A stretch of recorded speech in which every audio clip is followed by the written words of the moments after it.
ఓం మహాగణాధిపతయే నమః. ఓం గురుభ్యో నమః. ఓం శ్రీమాత్రే నమః.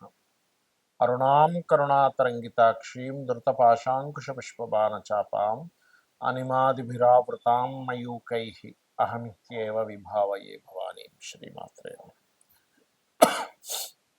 ప్రేక్షకులకి ఆ లలితాంబిక అమ్మవారి యొక్క అనుగ్రహం పరిపూర్ణంగా కలగాలని మనస్ఫూర్తిగా కోరుకుంటూ మనం ఈరోజు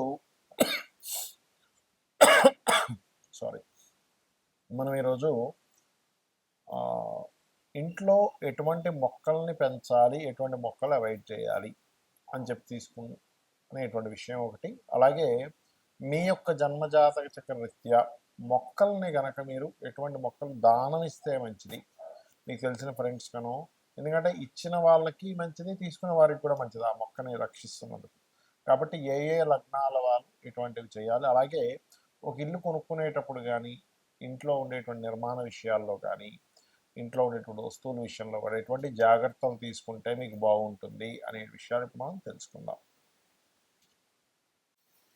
కుంభం వారికి కనుక చూసుకున్నట్లయితే, కుంభరాశి లేదా కుంభలగ్నం వారు ఎటువంటి వృక్షాలని లేదా మొక్కల్ని ఇంట్లో పెంచాలి, ఎటువంటివి దానంగా ఇవ్వాలి అని చెప్పి చూసుకున్నట్లయితే, ప్రధానంగా తెల్లమందారము, మల్లెపూలు లాంటివి, లేకపోతే ఏవైనా వైట్ కలర్లో ఉండేటువంటి ఎక్కువగా మీరు దానంగా ఇస్తున్నారు. దీంతోపాటు దానం అంటే అమ్మవారికి ఇచ్చేవి దానం అంటారు, సమర్పించుకోవడం అంటారు వాటిని. అమ్మవారు అనుగ్రహించినది సమర్పించడం అంటారు.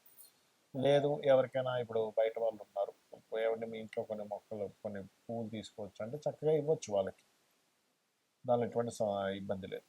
అలాగే మరొక విషయం ఏంటంటే, గోవులకి మరింత ఎక్కువ ప్రభావం ఉంది, ఎక్కువ ఇబ్బంది అవుతుంది. ముల్లంగి, అదేవిధంగా కీరా లాంటివి, లేనట్లయితే బియ్యపు పిండిలో కొంత బెల్లం కలిపి పెడుతూ ఉంటారు.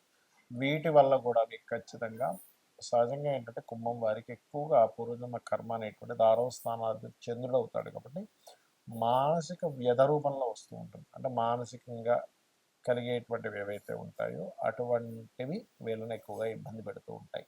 సో అది వీళ్ళని ఇబ్బంది పెట్టకుండా చూసుకునేటువంటి ఇది మీరు మెయిన్గా చూసుకుంటున్నారు. అలాగే మరొక విషయం ఏంటంటే, ఇక్కడ ఈ యొక్క కుంభం వారికి చంద్రుడు మరీ ఎక్కువ వీక్గా ఉన్నాడు అనుకోండి, తెల్లటి పుష్పాలతో కనుక అమ్మవారికి ఆరాధన చేయడము, ఇంకా వీలైతే బిల్వపత్రము పుష్పము రెండూ కలిపి కనుక ఒక్కొక్క నామంతో కనుక చేసినట్లయితే మానసిక రుగ్మత, కొంతమంది చూడండి మానసికంగా స్ట్రెస్ అయిపోవడం వల్ల వాళ్ళు ఎటువంటి డెసిషన్స్ తీసుకున్నారో కూడా అర్థం కాదు వాళ్ళకి, అలా ఇబ్బంది పడుతూ ఉంటారు.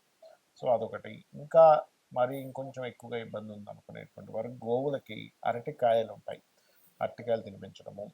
మీకు దగ్గరలో ఉండేటువంటి ఆలయాలు ఉంటాయి, దత్తాత్రేయుడు కానీ, లేకపోతే అమ్మవారి ఆలయంలో కానీ, దక్షిణామూర్తి ఆలయాలు, ఇలాంటి ఆలయాలు ఉంటాయి, శివాలయంలో కానీ తెల్లటి పుష్పాలు అరటిపల్లి రెండూ తీసుకెళ్ళి స్వామివారి ఆలయంలో ఇచ్చేసేయండి, శివాలయం. మళ్ళీ అందులోంచి మళ్ళీ ఏదో పువ్వు తీసుకోవడం, ఒక పండు ఇవ్వండి అడగడం చేయకూడదు శివాలయంలో. ఇలా చేయండి, ఖచ్చితంగా పూర్వజన్మ కర్మ అనేటువంటి తగ్గుతుంది. అయితే ఇక్కడ చాలామందికి మొక్కలు పెంచడం ద్వారా ఎందుకు కలగొచ్చు అనిపించవచ్చు. ఆయుర్వేదంలో చూడండి, మనం మొక్క నుంచి ఒక ఔషధాన్ని తీసుకోగానే మనకి హెల్త్ ఇష్యూస్ క్లియర్ అవుతున్నాయి, అవునా కదా.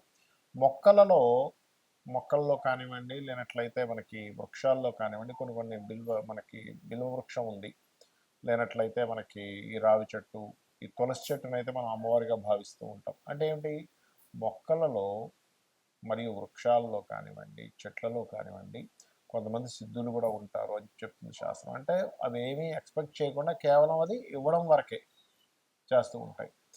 అలాగే మరొక విషయం ఏంటంటే, సర్వసాధారణంగా అందరూ కూడా ఇంట్లో పెంచుకునేటువంటి మొక్కల్లో పాలు గారేటువంటి మొక్కలు అసలు పెంచకూడదు, గుర్తుపెట్టుకోండి. పాలు ఇచ్చేటువంటి మొక్కలు అస్సలు పెంచకండి. అలాగే ముళ్ళు ఎక్కువగా ఉన్నవి, అంటే గులాబీ మొక్కలకి ఎక్కువ ముళ్ళు ఉంటాయి, ఇంకొన్ని మొక్కలు ఉన్నాయి అలాంటివి కూడా ముళ్ళు ఎక్కువగా ఉంటాయి. ఎక్కువగా ముళ్ళు ఉండేవి ఎక్కువగా పెంచకూడదు. అంటే ఒక మొక్క పర్లేదు, ఒక గులాబీ మొక్క పెంచుకున్నాము నో ప్రాబ్లం, కానీ అదే పనిగా మొత్తం గులాబీలో పెంచేసుకొని ఎందుకు వద్దంటారు, ఎందుకు పాల వద్దంటారు, ఎందుకు మొక్కలు మనకి ముళ్ళున్న వద్దంటారు అంటే, చిన్నపిల్లలు ఉన్నారనుకోండి ఇంట్లో, అదేదో పువ్వు బాగుంది కదా దగ్గరికి వెళ్తాడు, ఏమవుతుంది అక్కడ ఆ ముళ్ళు వాళ్ళ చిన్నపిల్లలు గుచ్చుకోవడం జరుగుతుంది, చాలా పెయిన్ఫుల్. మనం అంటే భరించగలంగా చిన్నపిల్లలు భరించలేరు. అలాగే పాలు గారేట మొక్కల్లో ఒక్కోసారి గన్నేరు మొక్కలు ఉంటాయి, పొరపాటున అదేదో చిన్నపిల్లలు నిజంగా పాలనుకొని తీసుకుని నోట్లో పెట్టుకుంటే ప్రమాదం కాబట్టి పాలుండేవి పెంచుకోకూడదు.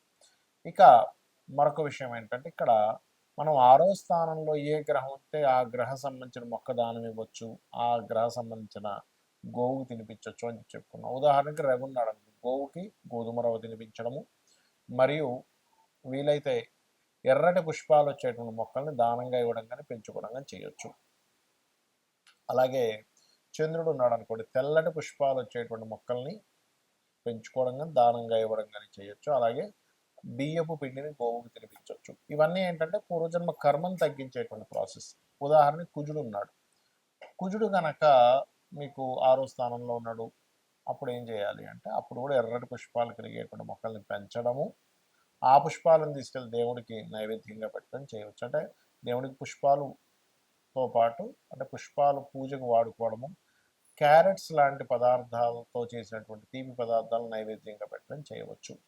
గోవులకు కూడా క్యారెట్స్ తినిపించవచ్చు. అదే ఒకవేళ బుధగ్రహ సంబంధించింది ఉంది, అప్పుడు బిల్వపత్రము, బిల్వ సంబంధించినటువంటి పత్రాలు, బిల్వ చెట్లను పెంచుకోవడము, వాటిని దానంగా ఇవ్వడం. చూడండి కొంతమందికి అంటే దానం కిందకి రాదు, దానం అంటే మనం మంత్ర సహితంగా ఇచ్చేటువంటివి. అలా కాకుండా మనం వచ్చినటువంటి గెస్ట్లకి ఇస్తూ ఉంటాం సరదాగా, మీరు పెంచుకోండి మంచిదని.